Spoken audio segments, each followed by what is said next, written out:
Next topic is LC oscillating circuit. बहुत ही simple से देखा, ये एक इंडक्टर है और एक capacitor. Capacitor initially fully charge था सोर्स थ्रू, फिर सोर्स से रिमूव करके यहाँ पर एक इंडक्टर्स के साथ उसको कनेक्ट कर दिया है। तो कैपेसिटर फुल्ली चार्ज था तो इनिशियल मान लीजिए पॉजिटिव टर्मिनल, नेगेटिव टर्मिनल, तो पॉजिटिव से करंट फ्लो होगा और इंडक्टर में से जाएगा। तो इनिशियली ये है कि Q equal to Q M है, that is charge on capacitor is maximum. ठीक है, अब जैसे ही हमने इंडक्टर कनेक्ट किया सर्किट में, इंडक्टर में से करंट हो जाना, इंडक्टर में से करंट पास होना शुरू हो जाएगा। ठीक है, so on introducing inductor capacitor gets discharge, starts discharging. तो इंडक्टर में से करंट आएगा कैसे, कैपेसिटर में से चार्ज फ्लो होगा पर यूनिट टाइम, वहाँ से करंट मिलेगा उसको।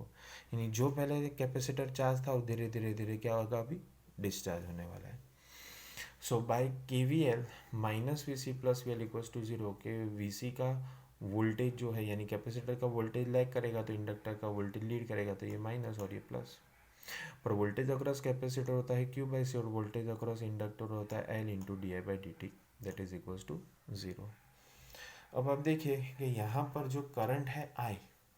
वो हो जाएगा minus D Q by D T, Q minus sign because with increase in time charge is decreasing. Charge बढ़ेगा, चार्ज कम होगा तो ही तो करंट बढ़ेगा। सो नेगेटिव साइड रिप्रेजेंट्स के as time increases, charge decreases, so current increases. ठीक है, तो आप देखिए तो Q by C as it is, negative sign मैंने साइड चेंज कर दिया इसका, या तो अभी नहीं करना है आपको तो हम माइनस साइन रहने देते हैं। तो यहाँ पर अभी आप माइनस साइन रहने दो, minus Q by C plus L into minus D Q square by D T square, बराबर। ये डी आई बाई ये आई है, that is minus D Q by D T, तो उसका भी डेरिवेटिव लीजिए तो D I by D T क्या हो जाएगा, minus D Q square by D T square. तो ये D I by D T का सब्स्टिट्यूशन आप यहाँ पर रखो तो आपको इक्वेशन मिलेगा minus Q by C plus L into minus D Q square by D T square equals to zero. Negative negative दोनों का साइड चेंज करो तो प्लस हो जाएगा, तो L into D Q square by D T square plus Q by C equals to zero. अब हर एक differential second order differential equation जो होता है उसके साथ तो वन होता है, यानी सेकेंड ऑर्डर डेरिवेटिव के बाजू में हमेशा वन होना चाहिए। यहाँ पर तो एल है, नहीं चलेगा, तो आप हर एक टर्म को डिवाइड कर दो बाय एल। तो पहला टर्म हो जाएगा आपका ये D square Q upon D T square plus यहाँ से डिवाइड हो जाएगा one by L C into Q equal to zero. तो this equation is known as differential equation for LC oscillation which is similar to that of SHM। तो SHM का कौन सा equation था, तो ये D square X upon D T square plus omega zero square into X equals to zero. अगर ये आप दोनों इक्वेशन को कंपेयर करते हो तो देखो कंपेयरिंग बोथ द इक्वेशन, ये क्यू है तो ये एक्स है, ये क्यू है तो ये एक्स है, तो ओमेगा जीरो स्क्वायर यानी वन बाय एल सी हुआ, तो omega zero square is one by L C, तो therefore omega zero is one by root L C. अरे इसको तो हम पहचानते हैं ना, ये तो कौन है, ये तो रेजोनेंट एंगुलर फ्रीक्वेंसी है, बराबर। तो omega zero is one by root L C को हम कहेंगे natural angular frequency of L C oscillation. ठीक है, तो ये हमें मिल गया differential equation for L C oscillation. अब हर एक डिफरेंशियल इक्वेशन का एक सॉल्यूशन होता है, तो यहाँ पर भी मैं एक सॉल्यूशन अज्यूम कर लेता हूँ। तो एनालिटिकल सॉल्यूशन इसका ऐसा होगा कि let Q is equals to Q M cos omega T plus phi, but हमको तो पता है कि at time T equals to zero charge तो मैक्सिमम है, Q तो क्यू एम है, तो ये Q की जगह पर क्यू एम रख दिया equal to Q M cos five, omega T तो जीरो है तो Q M cancel, cos five equals to one, तो five equals to zero degree. अब ये फाइव इक्वल टू जीरो आप यहाँ पर रखो तो इक्वेशन क्या मिल गया, Q equal to Q M cos omega T, तो Q equal to Q M cos omega T, that means charge varies periodically with time. जैसे जैसे टाइम बदलेगा वैसे वैसे चार्ज भी चेंज होगा, क्योंकि टाइम बदलने से कॉस फंक्शन बदलेगा और कॉस फंक्शन बदल गया तो चार्ज तो उस पर डिपेंड करता है, तो चार्ज भी चेंज होगा। ठीक है, फिर आप करंट देखिए तो I equals to minus D Q by D T है, तो that will be minus Q M का वैल्यू रख दो Q M cos omega T upon D T, तो क्यू एम बाहर आ जाएगा, कॉस का derivative minus sine into omega. ठीक है, तो माइनस माइनस प्लस, तो आई हो गया Q M omega sine omega T, but ये क्यू एम इंटू ओमेगा तो आई एम होता है, तो I equals to I M sine omega T, तो दैट मीन्स करंट भी टाइम पर डिपेंड करता है, तो current varies periodically with time, यानी फिर से जब टाइम चेंज होगा तो साइन फंक्शन चेंज होगा, साइन फंक्शन चेंज होगा तो करंट भी तो चेंज होगा। क्लियर यहाँ तक सबको? फिर आगे देखिए, तो हम एलसी ऑसिलेशन के लिए एनर्जी फ्लो देख लेते हैं। मतलब आप देखो क्या time T equal to zero, Q तो क्यू एम था, मतलब चार्ज मैक्सिमम, तो करंट तो जीरो हो जाएगा,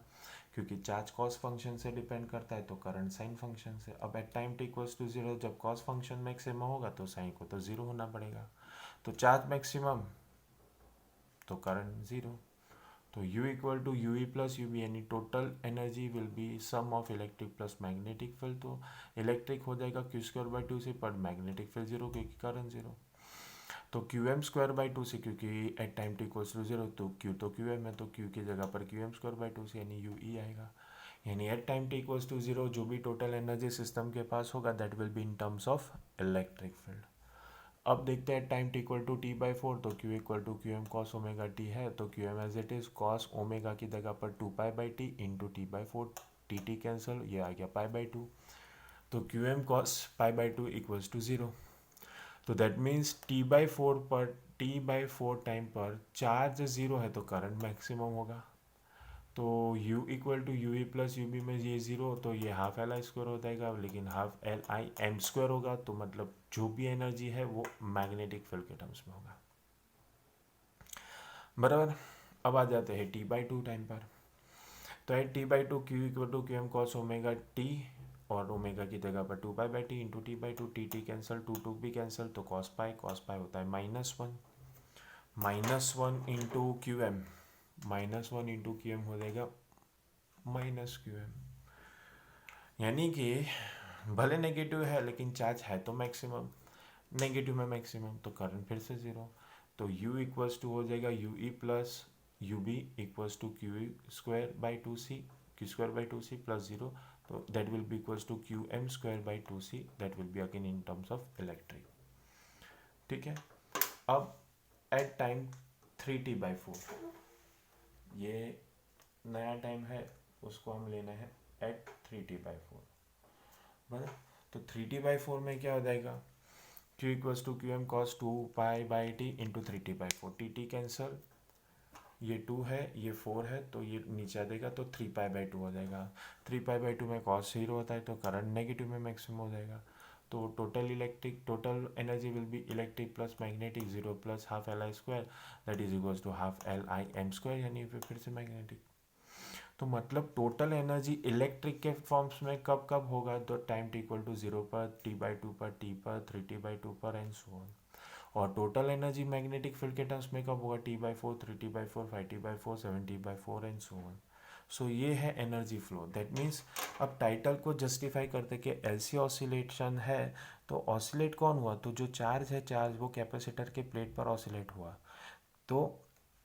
eight time T equal to पर पूरा एनर्जी इलेक्ट्रिक के फॉर्म में था, तो टी बाई फोर पर पूरा इलेक्ट्रिक कन्वर्ट हो जाएगा मैग्नेटिक फील्ड में, फिर ऐसा नहीं होगा कि मैग्नेटिक में रहेगा, अब चार्ज उल्टी डायरेक्शन में फ्लो होना शुरू करेगा, यानी जो पहले कैपेसिटर पूरा टी बाई फोर में डिस्चार्ज हो गया, अब वही टी बाई फोर दूसरे नेक्स्ट टी बाई फोर में फिर से चार्ज हो जाएगा, यानी मैग्नेटिक एनर्जी पूरा कन्वर्ट हो जाएगा फिर से इलेक्ट्रिक में, जब तक कैपेसिटर पूरा चार्ज नहीं हो जाता तब तक,